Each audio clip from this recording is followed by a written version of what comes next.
É isso, Adriana, mas eu sou forçada a voltar na mesma questão, porque parece que a gente fica andando em círculos, né? Sempre achando um jeito de questionar o sistema eleitoral. Se não é pela legitimidade, pela lisura, são pelas horas que você passa na fila, mas isso é desmentido pelos números e é desmentido pelos fatos. Então vamos aos fatos. Os fatos são que nunca houve tanta transparência e tanto escrutínio sobre o sistema eleitoral. E quem garante isso não é apenas o TSE, embora ele seja o grande responsável pelas eleições, sim, e é quem detém a última palavra. E também não é só o ministro Alexandre de Moraes, são todas as entidades, organizações, partidos políticos que acompanharam esse pleito. Inclusive, houve uma visita nessa semana passada, agora, à tal sala secreta, a sala cofre do TSE, e descobriu-se, pasmem, que não era secreta nem era sala cofre, ela é transparente, é toda envidraçada, e quem atestou isso foi o próprio presidente do partido PL, do presidente Bolsonaro, Valdemar Costa Neto, que, aliás, saiu com uma eleição superlativa, acho que com 99 ou 100 deputados eleitos, terá a maior bancada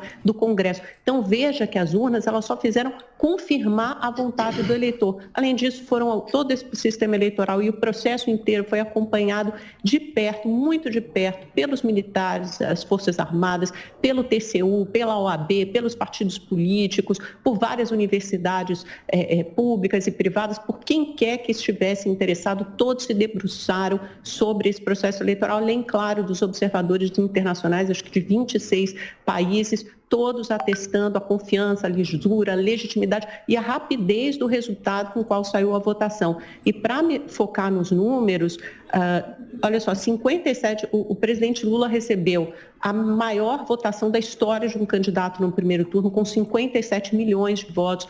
O presidente Bolsonaro recebeu a segunda maior votação de um candidato no segundo turno, superando o que ele havia conseguido em 2018 por quase 2 milhões de votos, teve 51 milhões de votos. Então, os brasileiros foram às urnas, mais de 156 milhões de votos. Isso tem que ser festejado. A gente precisa parar de questionar coisas, de ver pelo em ovo, de ver coisas que não existem. O que a gente tem que discutir aqui é o projeto de país, as pautas, as agendas dos candidatos, obviamente os bastidores da política, que é o mais saboroso, é o mais interessante, as alianças que vão se confirmar, que vão se formar no segundo turno, a estratégia tática de cada um dos candidatos, como os governos estaduais saíram das urnas, como o legislativo saiu das urnas, e, no entanto, a gente perde um tempo imenso questionando uma coisa que já foi exaustivamente discutida e debatida, e está claro que funcionou. A gente teve um resultado legítimo aqui com milhões de votos. Os brasileiros puderam votar. Alguns esperaram na urna,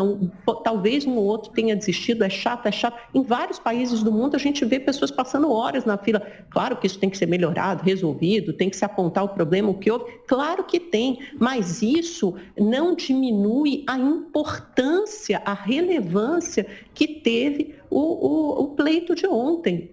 Sabe, a gente precisa seguir em frente, não ficar rodando, correndo atrás do rabo, porque senão é difícil travar qualquer discussão legítima e relevante. Bom, seguindo com o nosso debate, a Roberto Mota fala na sequência o SCAF, que ainda não falou também. Mota. Narrativas, essa é a eleição das narrativas. Olha, eu não vi nenhum observador internacional na minha fila, onde eu esperei 2 horas. A gente já sabe que não se pode falar mal das urnas, tá? Entenderam? Não se pode falar mal das urnas. Então, eu não estou falando mal das urnas. É curiosa a afirmação que a gente viu numa entrevista aqui de alguém do TSE, dizendo, olha, se houve filas, estava dentro da nossa programação. O que importa é a programação deles. A programação do eleitor, o que é um eleitor? Foi lá só para dar um voto. Né? O fato é que as longas filas foram a regra. Elas não foram a exceção na eleição mais importante das últimas décadas. Tem gente que acha que isso é um mero detalhe. Qual é o problema se um eleitor ou outro desistiu de votar? Na eleição mais importante das últimas décadas. Quando você vai a um restaurante e o banheiro está sujo, é uma boa indicação de como é a cozinha, né? Você provavelmente não come num restaurante onde o banheiro está sujo. Uma organização que não conseguiu uma coisa básica, que é lidar com o fluxo de eleitores, a gente fica pensando como é que ela conseguiu lidar com outras questões. E essas questões estão sendo levantadas aqui pela própria Amanda. A gente só está falando das filas.